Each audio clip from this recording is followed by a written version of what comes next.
This is the Authentic Change Podcast, and I am Mike Horne. Authenticity reflects what we want from each other and our organizations: open communication, trust, community, fun, and opportunity.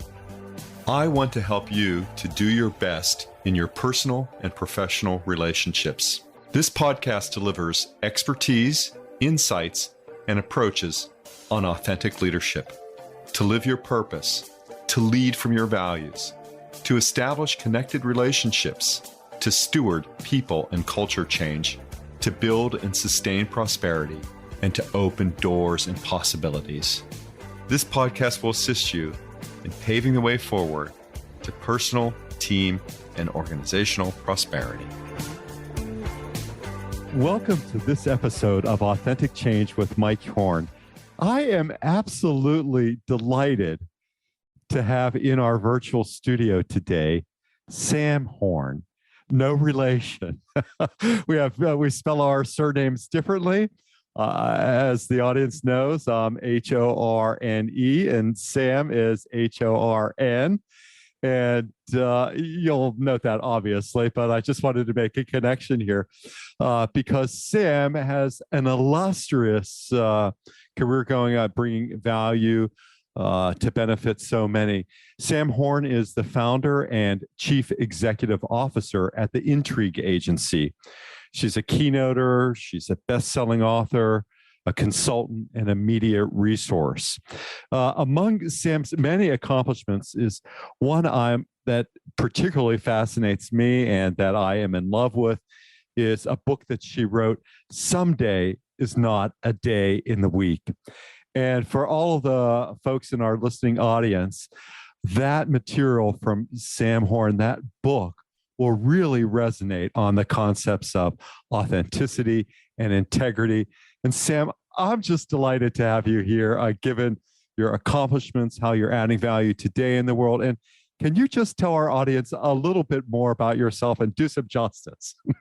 Well, I'm happy to, Mike. As you said, at the Intrigue Agency, we do a trinity, is that we write and speak and consult. We get to work with thought leaders, top executives like Terry Jones, who is founder of Travelocity, and Sherry Salata, who was Oprah's executive producer and then ran Harpo and OWN. And we get them to figure out a meaningful next. You know, how can we leverage all their lessons learned and put it together in a one-of-a-kind message that gets people's eyebrows up? So whether it's a TED Talk or South by Southwest talk or a book. And this is part of their legacy. And it is a joy to have an opportunity to work with these people who are giving back and making a difference. It's so amazing to hear you describe that, Sam, in terms of a meaningful next. There are so many adjectives that you could put around next. And, you know, typically I think about these four powerful words. I think about meaning, I think about relevancy, I think about productivity, and I think about fun. And you chose meaningful. Say a little bit more about that and how that drives what you do. You know, John Legend said the future is already here and we are already late. And if we want to make the most of our precious time, then we will figure out what is meaningful, what will matter in the long run, who will matter in the long run. How can we focus on that now instead of frittering away our time and talents on things that won't matter in the long run? Boy, so true. It's also one of the challenges in developing talent, developing leadership is allowing people to accept their potential and tap into their potential and to begin the day not with a negative thought or to think that it goes downhill, but to keep it at the forefront. So a lot of that begins with integrity and authenticity. And Sam, I'm wondering, how do you approach the topic of integrity? As a successful business person, as a creator who's helped so many. Well, I think that integrity is acting in alignment with our values and keeping our promises so that people trust us to be who we say that we are. And, I believe that one of the things, in addition to what you're saying, Mike, is that I believe we have a responsibility to figure out what our secret sauce is. Pablo Picasso said, The purpose of life is to find our gifts, and the meaning is to give them away. So if we're going to have authentic change, and if we're going to have a meaningful life and work, then how can we get crystal clear on what it is that we have to offer that is unique? What is our gift? And then how can we take responsibility for giving it away and getting paid for it so that we really are contributing to our full potential? I'm reminded of these two Jungian quotes, which guide so much of my context. One is the greatest privilege of a lifetime is becoming the person you are. But secondly, to resonate with your comment of Picasso and authenticity, Jung also said, you are what you do, not what you say you do. And it is this push to become more of who we are, I think that adds value to the world. It's not so much about credentials and expertise, which are important. I'm sure many of the clients that you serve are well credentialed. Or how do you begin to connect them with their greatness, Sam? Well, it's both, right? It's not an either or, it's both, because I believe that being who we are is an integrity.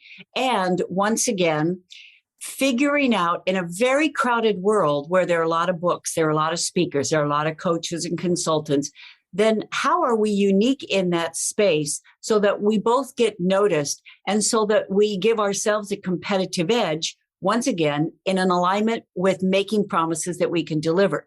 So would you like a quick process on how people can figure out an authentic competitive edge that they can use to create a one-of-a-kind career or business? I don't care if it's quick or long, Sam. I'm ready. Okay. Well, I think you may know that I helped start and run the Maui Writers Conference for 17 years. This is Writer's Digest said it was the best conference in the world. So what we learned in 17 years was ink it when we think it. So unless people are driving while they're listening to this, I hope they grab paper. Let's put 4 columns on our notes right now. Okay. Because really in 10 minutes, we can come up with something that is unusual or uncommon about us, that is congruent and that is commercially viable, that we can wrap a career around, we can wrap a cause or a business around. So the first is avocation. These are 4 A's, 4 columns, 4 A's. First is avocation. So a 60-second story, and then I'll tell people how they can do it. So a woman named Jan Holman came up to me after a presentation, and she wanted to write a book, etc. So I asked her background. Well, she was the financial advisor for the public on behalf of American Express. You went on her website, on their website. There was Jan Holman, but now she wanted to do her own thing. Mike, I asked her one question. What do you do when you're not working? She said, I play golf. I said, we're in business. Because if on a fresh piece of paper, you put golf on the left and you put financial advising or wealth or financial security on the right, now we use all of the activities in golf as a metaphor, right? I mean, you have a caddy, that's your financial advisor. People, they try and hit the cover off the ball, they overinvest, etc. And when I thought about going for the green, I thought, there's the title, Go for the Green, because now she gets to do something she loves that she's good at. She gets to reverse engineer the activities in that and relate it to money management. Now, here's where the commercial viability comes in. As you know, many conferences with high performers, sales teams, they have a golf tournament in advance, right? So guess who gets to do her program? Guess who gets to go out for a round of golf? Do you see how in alignment that is with who she is? She's 100% authentic. She's totally lit up, and she is contributing in a way that is unusual in that space, instead of just coming out with another book or another speech on managing your money. And when we think about integrity, I always think about the real deal, that it all hangs together. If I were to think about it in an engineering sense, it's the genuine article. And that example with Jan Holman, in terms of tapping into her avocation of golf versus her vocation at American Express, unleashed a world of possibility. How did you help her to do that? And what's the secret sauce for that, Sam Horne?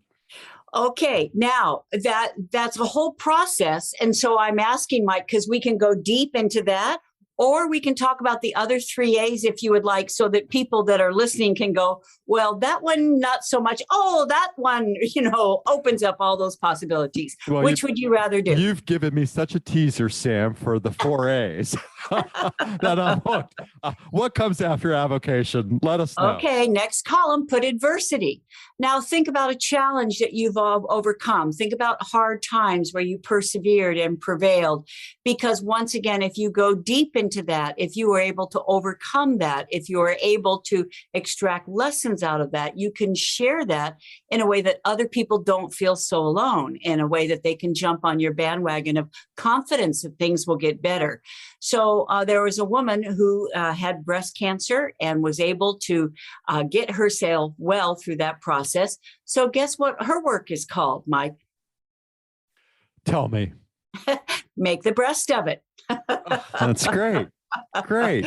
Okay. So do you see how it all comes together? This is true for her. She's done this. She really does have unique experiences and insights that can be a shortcut to others.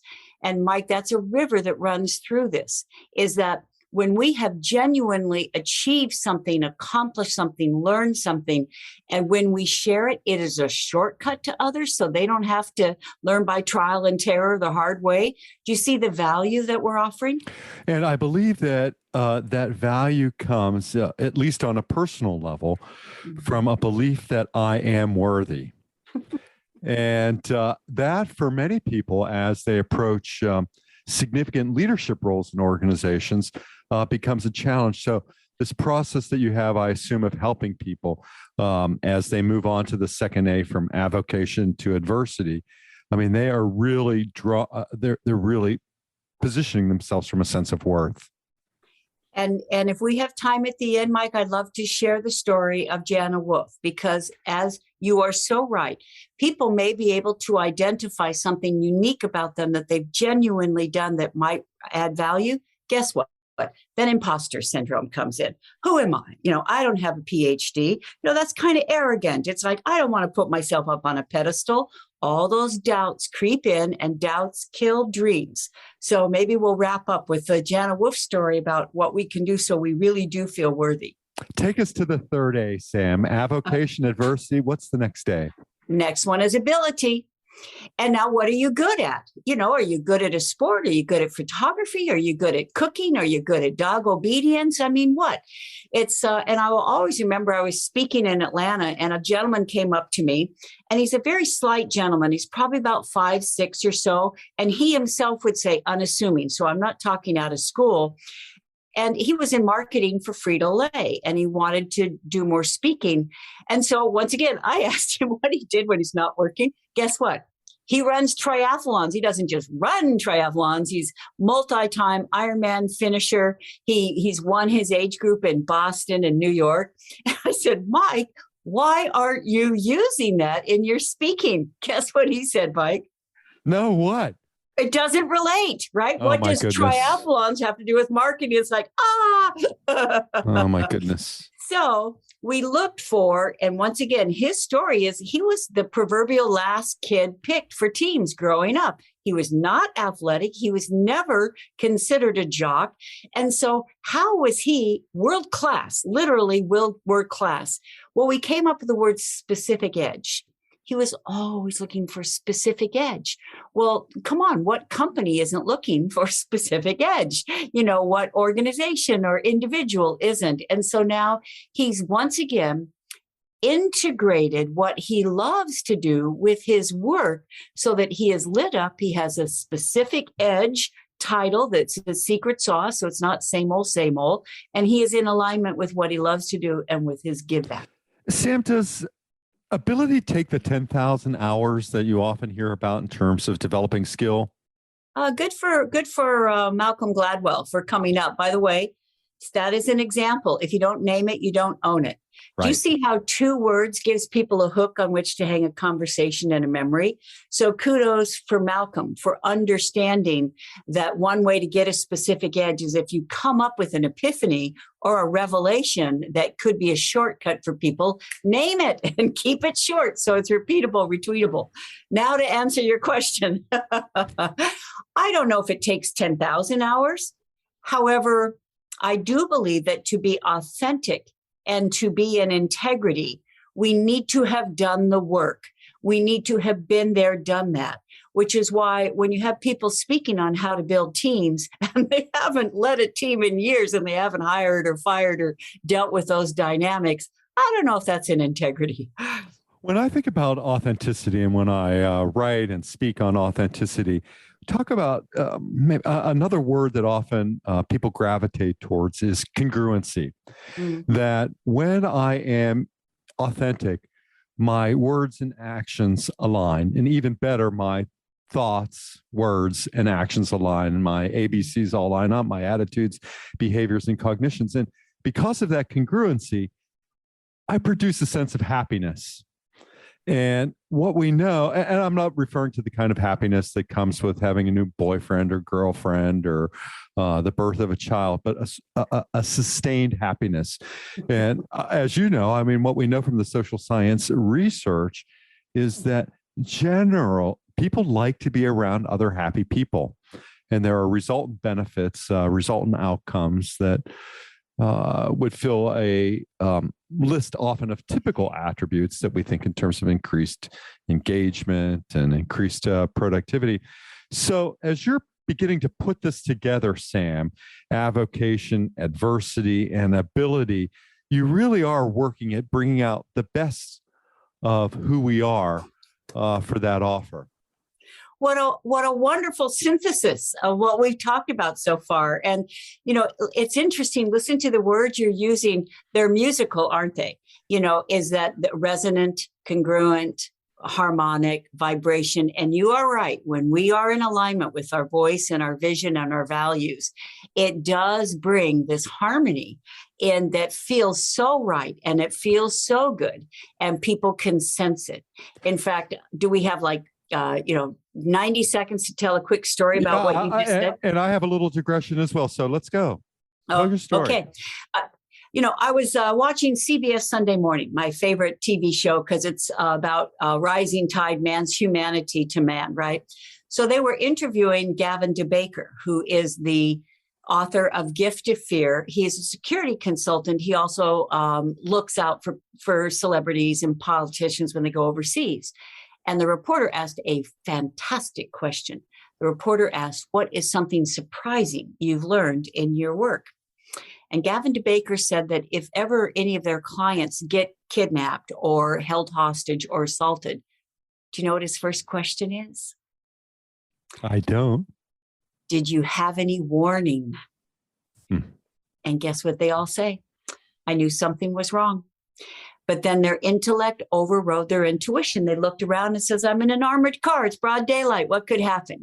I've got a security detail. I'm being silly. And their intellect overrode their instincts. And Mike, I had an epiphany. If we have instincts that warn us of dissonance, don't we also have instincts that alert us to resonance? And if we have a sixth sense that tells us when something's about to go wrong, don't we also have a sixth sense that tells us when something's about to go right? And you are right. People can sense at some level, they may not even be able to articulate when someone feels right, when someone feels in alignment, when someone is congruent with who they say they are. And that is who we gravitate to and want to be around and want to work with. That's right. And I'm going to save my next question because my question that I have, because I am so in anticipation of the next day. And your comments reminded me of what one of my dearest mentors had always advised was work on having a clear feeling each day. It was a good, powerful advice to as you say, I think helps us to bring more of who we are to what we do. But Sam, let's get to that next day. I can't wait another second. By the way, who said clear feeling? That is such a great quote. Charles Seashore. Well, thank you, Charlie. That's a keeper, isn't it? That is. All right. The fourth A is attitude. All right. What is a quote that is your mantra or North Star? What is an adage or a saying that is that keeps you on track, that holds you accountable for being the kind of person that you want to be? And if we're looking for a one-of-a-kind secret edge or competitive edge, often it's contrarian. It's counterintuitive. Instead of people thinking, oh, I agree with that, which could be low-hanging fruit, they think, wait a minute, I'm not so sure I agree with that. So I was working with Scott Halford, and Scott's a brain expert and so forth, and a leadership speaker. Well, you know, Mike, it's a crowded space. There's a lot of people out there speaking on leadership, whatever. So I asked him to start thinking of an experience he had where it disproved something he thought that was true about leadership, something that like upended it or disrupted it. And he said he lit up. And when people lit up, I know, bingo, eureka, we've got it. And so he lit up and he was rafting on a river and the boat flipped and he was pulled down by the hydraulic, right? When the water comes over the rock, even though he had a life vest on, the hydraulic was keeping him underwater. And he was able to fight his way back to the surface and grab some air. The hydraulic pulled him back down again, grab up the air, pulled back down. And a kayaker was able to get in there, grabbed him by the back of the life jacket, pull him out of that, and deposited him on a rock. And he knows that man saved his life. And I said, so what adage did that disprove? And he said that there are no shortcuts to success. He said, of course there are shortcuts to success. That kayaker was a shortcut to my survival. You know, your podcast is a shortcut to illumination and enlightenment, right? You know, is that leaders ideally are shortcuts to peak performance. So he wrote a whole book and did a whole program on shortcuts to leadership because he believes that we can expedite it. And in fact, that's part of our role as a leader, is to try and do that on behalf of the people around us. Sam, I wonder what the relationship in your construct is between values and attitudes. It seems that there might be some resonance between those, because just as attitudes might be selective, values can be selective as well. And we choose based on those values, I think. What a thought-provoking question. So I'm going to wing this one. Okay, Mike, because, right. in real time here, I'm just going to project that values are heartfelt, deep-seated standards by which we want to live in alignment with. Sure. And attitudes, are more mental choices that we make. We choose to have a good attitude that day, even though we may feel lousy. We choose to treat this person with respect, even when we feel they may not deserve it, etc. And as you're bringing up throughout your podcast, that part of authenticity is when those deep-seated values that guide our life are in alignment with the attitudes, which is how we show up and how we treat others every day.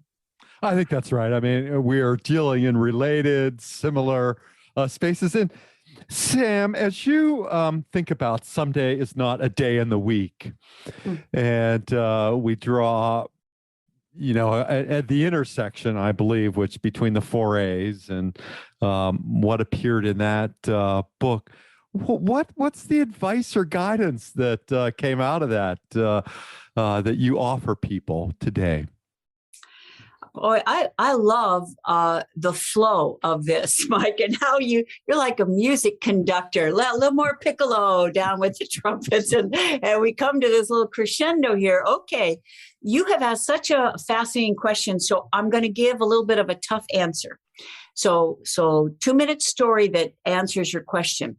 So 6 years ago, I finished an intense consult and my son calls and he senses something in my voice. And he said, "What's up, Mom?" And I said, Andrew, I'm so exhausted. I don't know if I can get on that plane tonight. I've got to fly back to DC. And he said, Mom, there's something about you I don't understand. You're an entrepreneur. You have your own business. You could do anything you want, and you're not taking advantage of it. Epiphany. I was out of alignment. I love my work. However, I was exhausted and I was working pretty much 7 days a week, and that is not in alignment with my values. So I gave away 95% of what I owned, and I headed out on a year by the water. And I interviewed people around the world at Monet's Garden in Giverny, sailing to Chesapeake Bay. And I asked, are you happy? If so, and if not, why not? And Mike, the people who are unhappy, it's almost all that they have something they want to do and they feel they can't because they're too busy. They've got obligations. They've got a family to raise. They've got a business to run. And they're telling themselves they're going to do it someday. Someday when they have more time. Someday when it's not so crazy at work. Someday when they retired. And Mike, that's a lie. The longer we wait, the less likely it is going to happen. And that is a regret waiting to happen. And I hope that that book brings us in alignment with getting crystal clear that the clock is ticking and who matters, what matters, and to start doing it now instead of waiting for later. Right. I always think about it, Sam, in terms of life is not a science experiment. Life is richer than that. Life has art, life has other things. And our challenge is to be experimental in life. How do we take different approaches? How do we find new avenues? How do we pursue our abilities, our avocations? How do we learn from the adversity that we've had? And that's all conditioned by attitude in many ways, which I think, comes full circle to the intersection between the 4 A's and someday is not a day in the week. You described the catalyst, I believe, for someday is not a day in the week. What's the outcome? Well, the outcome is that people always ask, so what was your favorite place? And as much as I loved it, it was not about the places. It was about the epiphanies and the people. In particular, all the things I thought I knew to be true that were not. Like I'm going to just share one. I'm going to bet we're talking about authenticity and people trusting that a locked in belief is that we keep our commitments, right? In fact, I think I define trust and integrity as keeping our commitments. The very first day of the year by the water, I'm driving to Chesapeake Bay, and at a going away party, a friend said kind of casually, keep an eye out for that hurricane. It's like Scooby-Doo, hurricane. I hadn't been paying attention. But an hour later, I have my hands at 10 and 2. I am fighting to keep the car on the road. But guess what? I kept driving, Mike, because I'd made a commitment, right?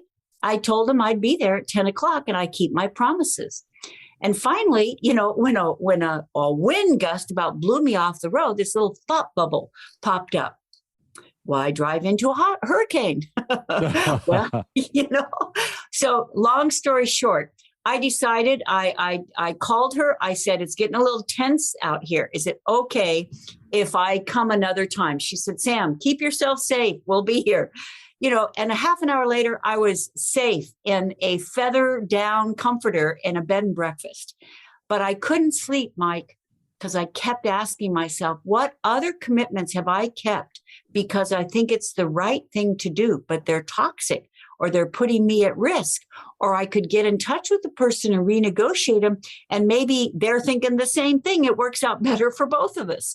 So that's one of the things I learned in that book, is to look at those truisms that we just speak in absolutes that maybe we need to update. Sure. And it's to think about it for me, if I want to grow integrity in an interpersonal relationship, tell the truth honor those who are present and who aren't. Keep your commitments. It's one of the things I would say as well, Sam. Act from your heart and respect others. So very important in everything that we do. And your remarks reminded me, I think it's Maya Angelou who said, something to the effect of that people don't remember what you say, but they do remember how you made them feel. And bringing all of that to the forefront. Sam, what are some of the exciting things that you're working on today? Before we get to the story of Gianna Wolf. and we were actually going to talk about Gianna Wolf. So I think that one of the most exciting things I'm doing right now is I'm dating myself on this one, Mike. I wrote a book called Tung Fu 30 years ago. And this book has been sold around the world in 17 languages. It was a number 3 book in South Korea. They Chosin Biz, the newspaper there, flew to DC to interview me because they said this book is changing the patriarchy because it teaches how to speak truth to power with respect. Well, I'm updating that book. It'll come out, the new version next year. It's called Talking on Eggshells. And I think that many of us are on edge these days. Incivility is getting worse and rudeness is on the rise. So what can we say when we don't know what to say? And I love coming up with real, authentic things to say in the moment that treat people with respect so that they're motivated to respond in kind. When you release Talking on Eggshells, you'll do a giant service for the world in terms of civil discourse and civility in conversation, just as you have done with helping us to bring more of who we are to what we do with so much of your other work, Sam. Sam, it's just been a delight for me and for our audience, I know, to get to know you today and the work that you're doing at the Intrigue Agency and the joy that you've brought to the world. How would our listeners get in touch with Sam Horne and the Intrigue Agency? Well, thank you for asking, Mike. It's real easy. They can go to samhorne.com. So it's SAMHORN.com. My TEDx talks are there. Got lots of blogs, inspiring quotes, and so forth. And I hope they follow me on LinkedIn as well. Is that my goal on LinkedIn is to serve, not sell. So I post usually a couple times a week. However, these are hopefully real life examples and insights you can actually use. And there's no bait and switch. It's not like sign up for my program, buy my book. It's just here's an offering. I hope that you find it valuable. And I think you'll find so many great things on Sam Horne's LinkedIn page. You'll be able to learn more about Talking on Eggshells. You'll learn how never again to give an elevator speech, and you'll be able to see some of her TED Talks as well. It's just a treasure trove of content in a commercial-free zone. And the story. Okay, you ready for Gianna Wolf? I'm ready. Okay. So the very first year of the Maui Writers Conference, I was the MC as well. So I'm walking the beach to get my intro straight in my mind. And here's a woman sitting on the beach crying. And I went over, I said, "Are you okay?" And she said, "I'm not okay." And I said, "What's happening?" And she said, "I don't belong here." I said, "You don't belong here?" She said, "Who am I to write a book?" She said, "It's like you're putting yourself up on a pedestal. I know you don't, it's arrogant. I just don't know if I can do it." And I said, "Well, what do you want to write about?" Well, she and her husband, Howard, had adopted a child and it was really challenging. And she said, "I went to the bookstore, I went to the library to try and find books that would help. And there are all these Pollyanna books about what a blessing it is to be an adoptive parent. They just make me feel worse." She said, "I want to write the book I can't find." I said, "What's an example of what you want to write about?" And she said, "I want to write about the time Ari is 3 years old and I fix spaghetti for dinner. And he reaches across the table and he grabs a handful of spaghetti and he throws it in my face. And my first thought was, my son would never have done that." And the shame that I felt that thought had even occurred to me. And I said, "What else?" And she said, "I want to talk about when it's time to send pictures of Ari to his birth mother. even though he's challenging, I edit out the cute ones because I live in daily fear she's going to change her mind and want him back. And I said, Jana, the question to ask is not, am I perfect? It's not, has it been done before? It's not, do I have a PhD? I said, you know what the question to ask is? Would someone reading my book benefit?